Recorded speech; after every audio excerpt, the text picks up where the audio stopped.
Long years ago, we made a tryst with destiny, and now the time comes when we shall redeem our pledge, not only or in full measure, but very substantially. At the stroke of the midnight hour, when the world sleeps, India will awake to life and freedom.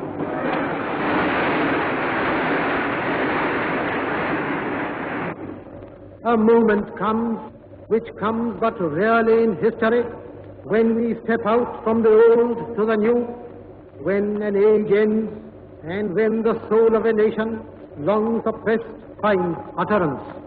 It is fitting that at this solemn moment we take the pledge of dedication to the service of India and her people, and to the still larger cause of humanity. At the dawn of history, India started on her unending quest, and trackless centuries are filled with her striving and the grandeur of her successes and her failures. Through good and ill fortune alike, she has never lost sight of that quest or forgotten the ideals which gave her strength. We end today a period of ill fortune, and India discovers herself again. The achievement we celebrate today is but a step, an opening of opportunity to the greater triumphs and achievements that await us. Are we brave enough and wise enough to grasp this opportunity and accept the challenge of the future? Freedom and power bring responsibility. That responsibility rests upon this assembly, a sovereign body representing the sovereign people of India. Before the birth of freedom, we have endured all the pains of labor, and our hearts are heavy with the memory of this sorrow. Some of those pains continue even now. Nevertheless, the past is over, and it is the future that beckons to us now. That future is not one of ease or resting, but of incessant striving, so that we might fulfill the pledges we have so often taken, and the one we shall take today. The service of India means the service of the millions who suffer. It means the ending of poverty and ignorance and disease and inequality of opportunity. The ambition of the greatest man of our generation has been to wipe every tear from every eye. That may be beyond us, but so long as there are tears and suffering, so long our work will not be over. And so we have to labor and to work hard to give reality to our dreams. Those dreams are for India, but they are also for the world, for all the nations and peoples are too closely knit together today for any one of them to imagine that it can live apart. Peace has been said to be indivisible, so is freedom, so is prosperity now, and so also is disaster in this one world that can no longer be split into isolated fragments.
7 days have passed since that tragic day when our beloved leader, Jawaharlal Nehru, left us.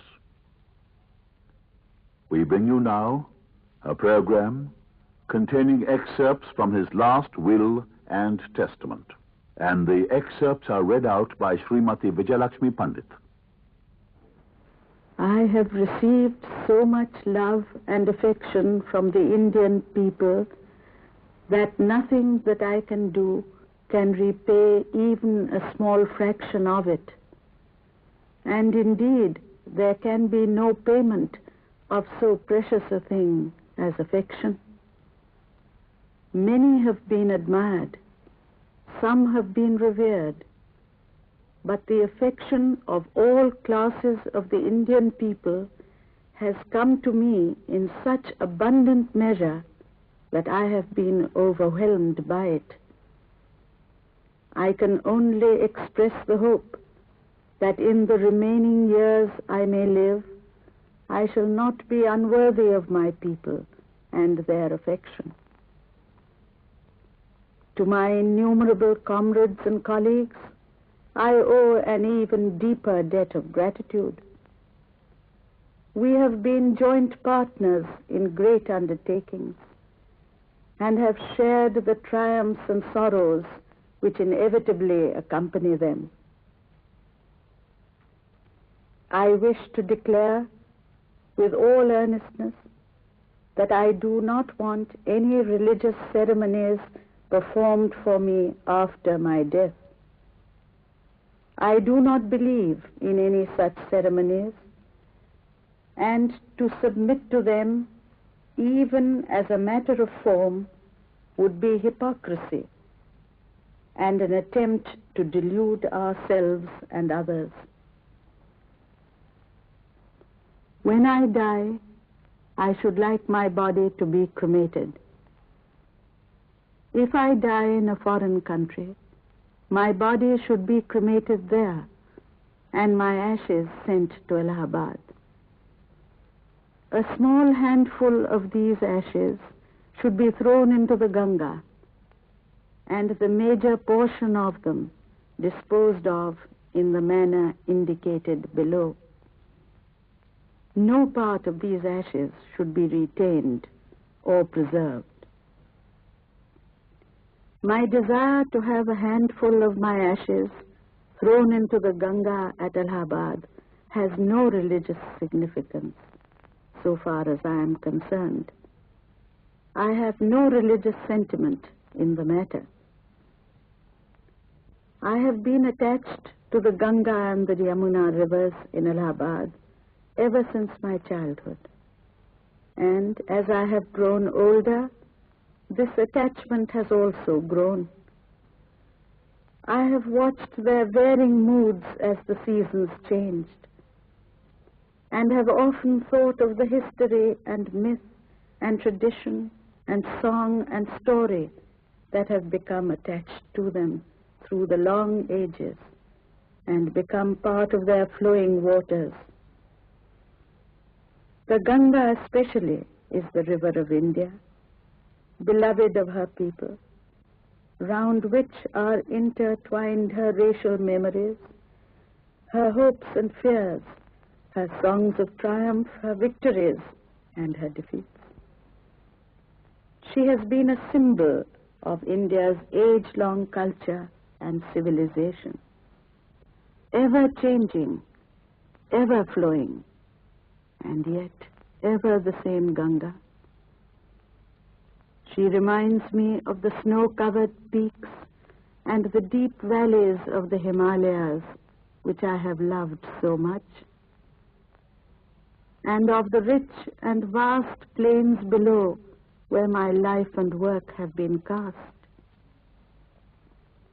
Smiling and dancing in the morning sunlight, and dark and gloomy and full of mystery as the evening shadows fall.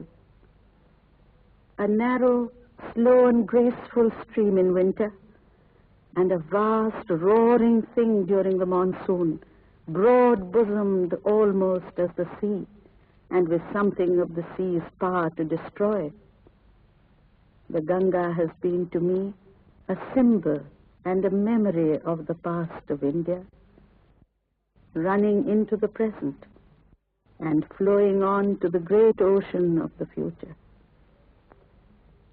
And though I have discarded much of the past tradition and custom, and am anxious that India should rid herself of all shackles that bind and constrain her and divide her people, and suppress vast numbers of them, and prevent the free development of the body and the spirit.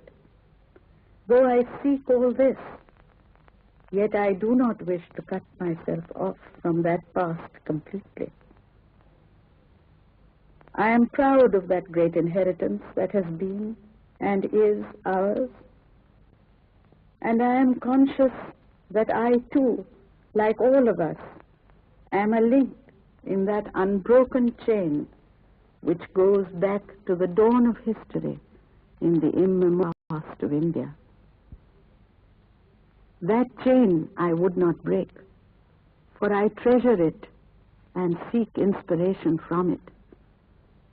And as witness of this desire of mine, and as my last homage to India's cultural inheritance, I am making this request that a handful of my ashes be thrown into the Ganga at Allahabad to be carried to the great ocean that washes India's shore.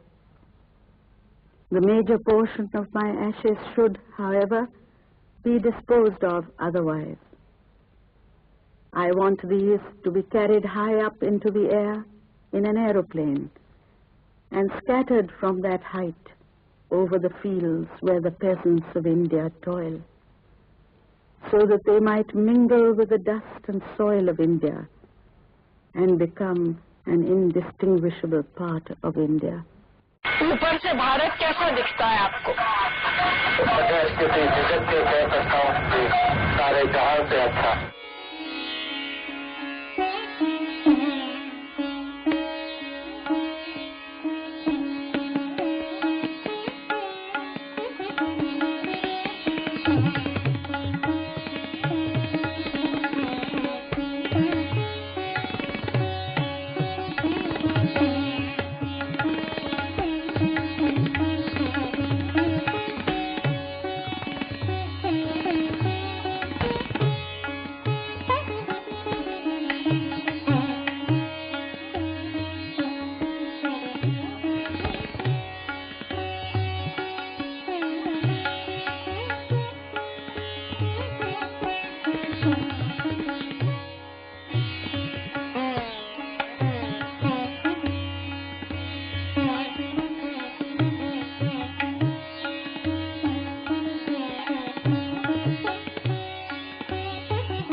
Events crowd in upon us, and because of this quick succession, we are apt to miss their significance. Some of us give messages on each occasion, exhorting people to great endeavor, and even these messages become stale for repetition. Yet, undoubtedly, the 26th of January 1950 is a day of high significance for India and the Indian people. It does mean the consummation of one important phase of our national struggle. That journey is over to give place to another and perhaps more arduous journey. A pledge is fulfilled, and every fulfillment of a pledge gives satisfaction and strength for future endeavor. There is a peculiar appropriateness about this 26th of January, for this day links up the past with the present, and this present is seen to grow out of that past. 20 years ago, we took the first pledge of independence. During these 20 years, we have known struggle and conflict and failure and achievement. The man who led us through apparent failure to achievement is no more with us, but the fruit of his labors is ours. What we do with this fruit depends upon ourselves. The progress of a nation is dependent upon many factors. The basic factors are those on which Gandhiji laid stress throughout his career: high character, integrity of mind and purpose, a spirit of tolerance and cooperation, and hard work. I can only suggest to our people that we should found our republican freedom on these basic characteristics, and shed fear and hatred from our minds, and think always of the betterment of the millions of our people. We are fortunate to witness this emergence of the Republic of India, and our successors may well envy us this day, but fortune is a hostage which has to be jealously guarded by our own good works, and which has a tendency to slip away if we slacken in our efforts or if we look in wrong directions. Jai Hind.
पिछले 6 वर्षों में मेरे मन में एक बात हमेशा साफ रही और मैं कई दफे कह भी चुकी हूँ कि मेरा लक्ष्य प्रधानमंत्री का पद नहीं।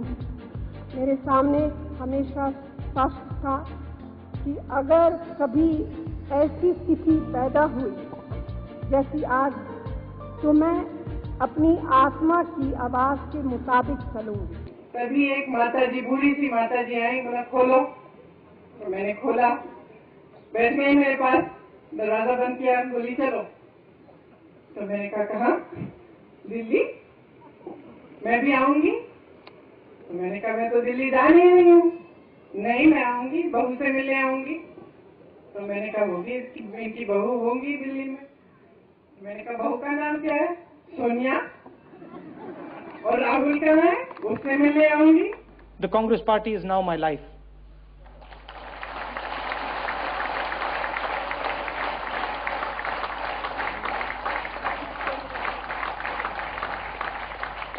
The people of India are my life.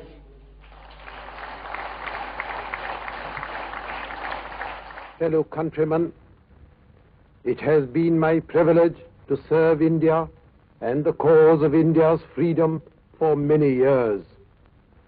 Today, I address you for the first time officially as the first servant of the Indian people, pledged to their service and their betterment. I am here because you willed it so, and I remain here so long as you choose to honor me with your confidence.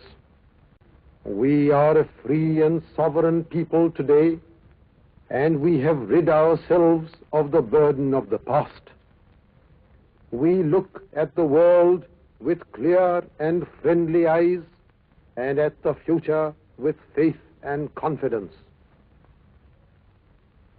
The burden of foreign domination is done with, but freedom brings its own responsibilities and burdens, and they can only be shouldered in the spirit of a free people, self-disciplined and determined to preserve and enlarge that freedom.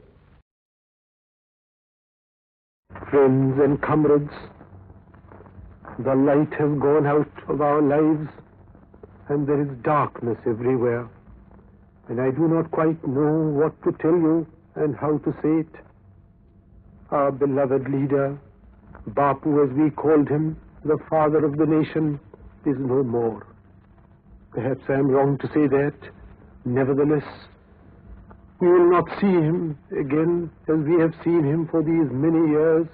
We will not run to him for advice and seek solace from him. And that is a terrible blow, not to me only, but to millions and millions in this country. And it is a little difficult to soften the blow by any advice that I or anyone else can give you. The light has gone out, I said, and yet I was wrong, for the light that shone in this country was no ordinary light. The light that has illumined this country for these many years will illumine this country for many more years, and 1,000 years later that light will still be seen in this country, and the world will see it, and it will give solace to innumerable hearts. For that light represented something more than the immediate present. It represented the living truth, and the eternal man was with us with his eternal truths, reminding us of the right path, drawing us from error, taking this ancient country to freedom. All this has happened. There's so much more to do. There was so much more for him. We could never think that he was unnecessary or that he had done his task. But now, particularly, when we are faced with so many difficulties, his not being with us is a blow most terrible to bear. A madman has put an end to his life, for I can only call him mad who did it. And yet there has been enough of poison spread in this country during the past years and months, and this poison has had effect on people's minds. We must face this poison, we must root out this poison, and we must face all the perils that encompass us, and face them not madly or badly, but rather in the way that our beloved teacher taught us to face them. The first thing to remember now is that no one of us dare misbehave because we are angry. We have to behave like strong, determined people, determined to face all the perils that surround us, determined to carry out the mandate that our great teacher and our great leader has given us, remembering always that if, as I believe, his spirit looks upon us and sees us, nothing would displease us so much as to see that we have indulged in unseemly behavior or in violence. So we must not do that. But that does not mean that we should be weak, but rather that we should in strength and in unity face all the troubles that are in front of us. Unity, I said, we must hold together, and all our petty troubles and difficulties and conflicts must be ended in the face of this great disaster. That great disaster is a symbol to us to remember of the big things of life and to forget the small things. We have thought too much of the small things. Now the time has come again, as in his life, in his death, he has reminded us of the big things of life, the living truth. And if we remember that, then it will be well with us and well with India.